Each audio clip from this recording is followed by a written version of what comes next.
The year is 1999. Young, successful entrepreneur seizes the opportunity of a lifetime to fulfill his childhood dream and become majority owner of his hometown NFL team. He's an actual fan who just wants to return to the glory of the franchise's past and is finally in the driver's seat to take it there himself. He can see it so clearly. 2 Super Bowls, Sammy Baugh, Joe Gibbs, a winning record, respect from the rest of the NFL. One small problem though. He's viewing the rest of the world from the perspective of himself, and his name is Daniel Snyder. As owner of the Washington football team, whose non-racially offensive mascot is still pending, Snyder has spent his last 20 years building an irrefutable resume as one of, if not the most arrogant and inept owner in the NFL. And you know, it would honestly be nice to be able to stop at arrogant and inept. But streams of allegations have emerged about how horrendous the team has been in its treatment of female employees. There's a history of him overcharging for an ever-declining product, and then of course, the controversy surrounding their mascot for decades now that Snyder refused to entertain until, you know. But at any rate, the amount of mud that's been caked on this once revered franchise within just 20 years of ownership is absurd. And today, we're gonna march through it. But talking about Dan Snyder to that extent is no doubt going to ruin my entire day. So before we go down that road, I'd like to tell you all about something I actually enjoy in today's sponsor over at HelloFresh. If you haven't heard of them before, HelloFresh is America's #1 meal kit, providing quality ingredients and recipes straight to your door on a personalized schedule. They take care of all the little things for you: food preferences, exact quantities for your household, and sustainable packaging that means less waste and less time in the kitchen. As soon as I got my box, I was very quick to jump on these black bean and poblano flautas, mostly because of the inarguable fact that Mexican food is just superior to all other foods. The recipe was simple, the ingredients were high quality, and I was able to get dinner on the table in just 30 minutes, so it's overall a formula that you just can't go wrong with. If you're interested in checking out HelloFresh and the variety of options they offer, use my code STE80 to get a total of $80 off, including free shipping on your first box with purchase. Go to HelloFresh.com to redeem that and for some more details. Once again, that is code STE80 at HelloFresh.com.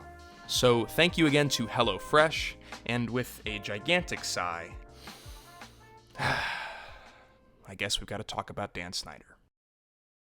142 wins, 193 losses, 1 tie. That's the overall record of Washington since Dan Snyder purchased the franchise back in 1999. Now, I'm not going to sit here and say that Dan Snyder is the root of all problems when it comes to the team's struggles, because, they're not exactly the luckiest team under the sun. However, what I do want to talk about are some of the core issues that have emerged time and time again as a result of his managerial style. So here's the thing. No owner is going to be perfect in which coaches and executives they trust with their football club, but it's undoubtedly one of the most important aspects of ownership to get right if you're going to find any consistent success. On an unrelated note, Washington is currently on its 10th head coach in Snyder's 21st season at the helm. Draw from that what you will. But one consistent theme among any coach's era for Washington has been this incredible underlying instability, and more often than not, even a small difference of opinion between Snyder and his coaches will end with them being kicked to the curb. Executives have talked extensively, and anonymously of course, about just how volatile and distrustful Snyder can be with the direction of everything, and how his daily behavior and incessant outbursts mimic what a child would think that a rich billionaire would act like. It isn't necessarily that Snyder doesn't want to win, it's that he has no clue how to, but doesn't believe anyone has answers that are better than his. But, how would I phrase this? Everyone has answers that are better than his. Like, when he hand-selected Marty Schottenheimer as head coach back in 2001, watched him rally the team in his first season from a 0-5 start to winning 8 of their last 11, and then firing him anyway due to personal conflicts and the lure of a successful collegiate coach to just start over with. That's just one example, of course, but all in all, a head coach has never lasted 6 full seasons with Washington in the Snyder era, nor has one left with a winning record. Mind you, there was a point in the recent past where the team had Sean McVay, Kyle Shanahan, and Matt LaFleur all on the same coaching staff, so don't tell me they've just been unlucky. Rather, there was never any synergy in the vision between owner and coach for any time at all in Redskins Park, and that's almost always a death sentence for a franchise struggling to right the ship. But when it comes to anything, Dan always gets the final say.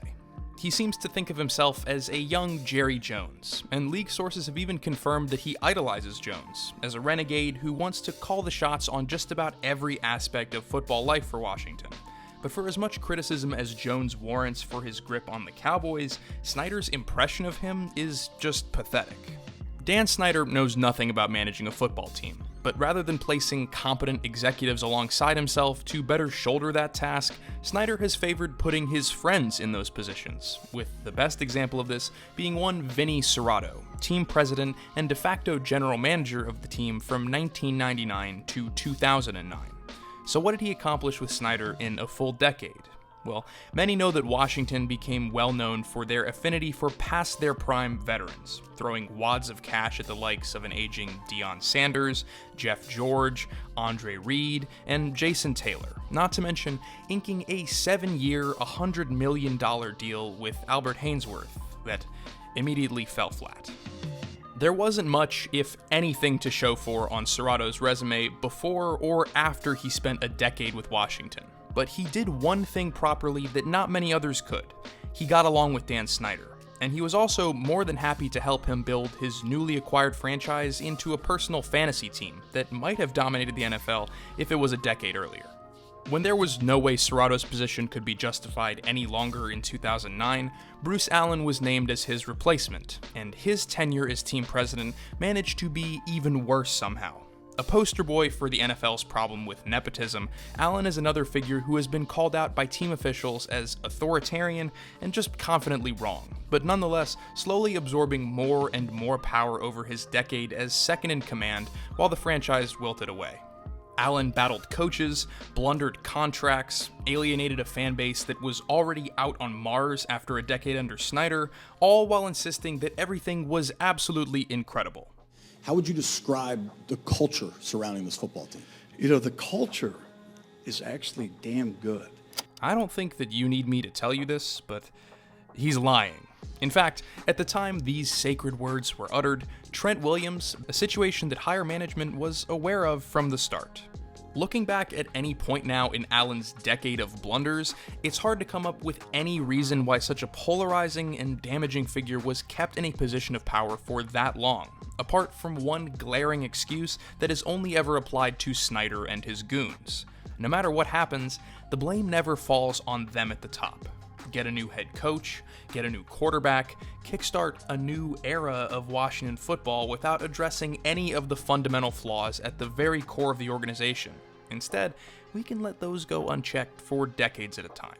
And that's just the on-field product. While Snyder has final say on how he wants to build the team, his incompetence in that regard has nothing on the irreversible damage he's done to Washington and their entire fan base off the field in his 20 years as owner.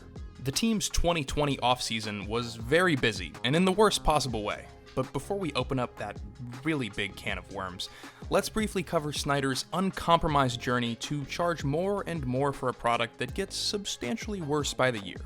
When he first purchased the team in 1999, he inherited one of the most loyal and steadfast fan bases in all of football, but quickly built a reputation for nickel and diming them at every corner just to slightly improve the team's margins. How did he do that exactly? Well, I'm gonna need you to kick back, because it is a pretty impressive list. Exhibit A. Dan Snyder was the very first owner to start charging fans to attend training camp. Exhibit B. Snyder once sold expired peanuts to fans that were still packaged in the branding of an airline that had gone out of business over a year earlier. Exhibit C. Following 9/11, he added a security charge to all tickets, despite no apparent changes in stadium policy. And as a bonus exhibit, on the 5th anniversary of 9/11, he also sold $24 commemorative hats with an image of the Redskins logo and Pentagon on them, but every cent of them, as far as it was reported, was just for profit. Those are just his greatest hits, but he's also never been able to handle even an ounce of criticism against him either. whether you want to judge that from the fact that he purchased the two most prominent sports radio networks in the DMV to better control his narratives, or the fact that he also sued a sports writer who wrote an article titled "The Cranky Redskins Fan's Guide to Dan Snyder" that ripped into his extensive history of wrongs. And while we're on the subject, Dan, if you're watching this, I've been advised to tell you that this video is just a big old prank. Please don't sue me. But my begging here probably won't be enough just looking at the history, because back in 2008, despite claiming there was a waitlist of over 20,000 people for season tickets, Dan sued his own season pass holders right in the midst of a financial crisis for being unable to pay on their long-term agreements, including one 72-year-old woman who had been a season ticket holder since the 1960s. Sure, Dan Snyder might not be able to win games, but he can sure as hell win some lawsuits against the elderly. I will never take that away from him. Of course, I couldn't make a video about the Washington football team without mentioning why they're now known as the Washington football team. Despite being an inevitability that has only grown more and more certain over the years, Dan Snyder was always the #1 obstacle standing in the way of changing what was by far the most controversial name in sports, the Redskins. And I mean, regardless of what you personally grew up with, or the traditions of the franchise that came before, times change. A spade is a spade, and a slur is a slur. And the fact that it took until July 2020 for it to be removed after being protested against for decades now is genuinely bizarre. That can be credited, of course, to Snyder himself, who was quoted back in 2013 as saying, "We'll never change the name. It's that simple. Never. You can use caps." Well, turns out never lasted just over 7 years, when sponsors finally caved to the public outrage and threatened the team to pull their support if a change was not made.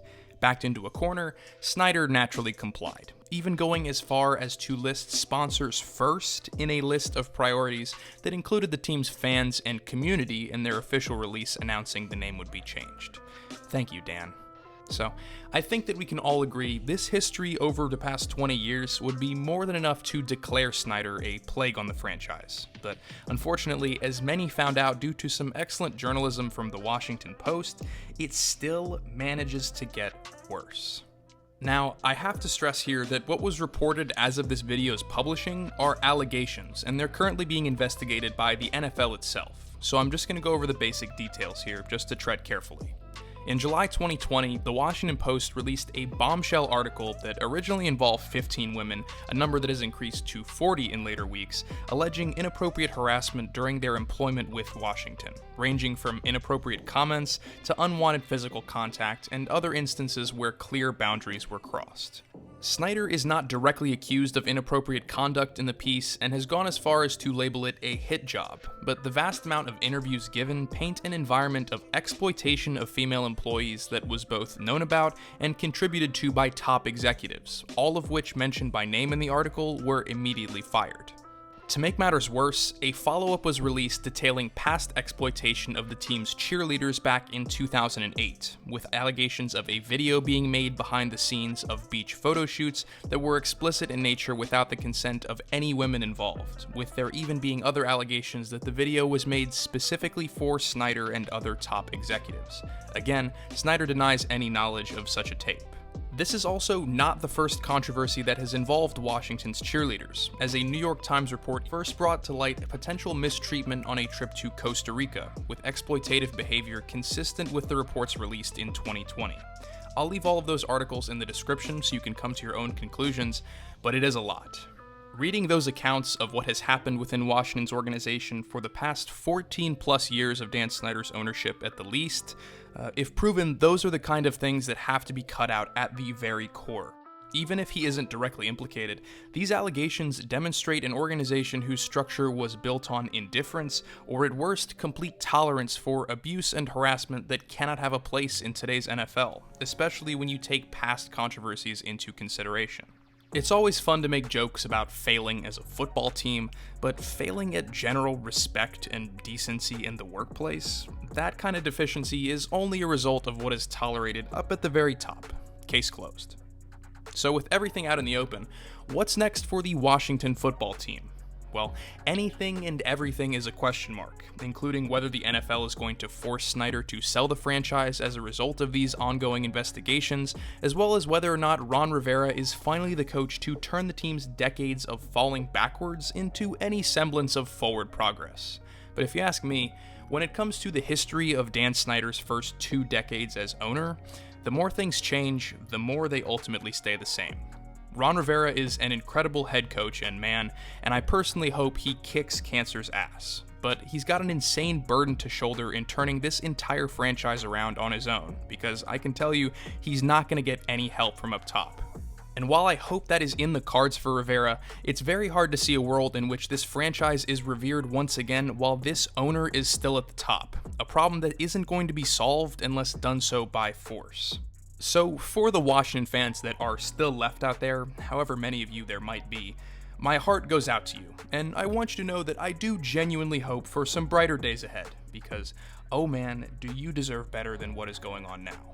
But until that time comes, hail to the football team.